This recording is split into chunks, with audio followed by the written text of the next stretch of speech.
Tara at bisitahin natin ang aking tanim na dragon fruit. Ayan. Mga pare, a day in my life, mga mare.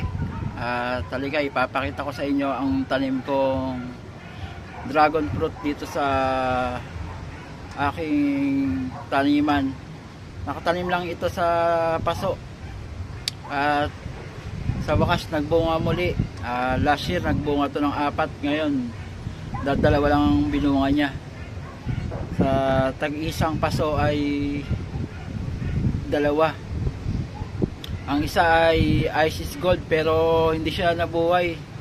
Yung dalawang Isis Gold na dragon fruit, dahil nung pagbuhos ng ulan nasira yung bulaklak niya. Itong kulay red ang nabuhay, 2. Papakita ko sa inyo. Ito yung tanim kong dragon fruit sa paso. May halo pang damo.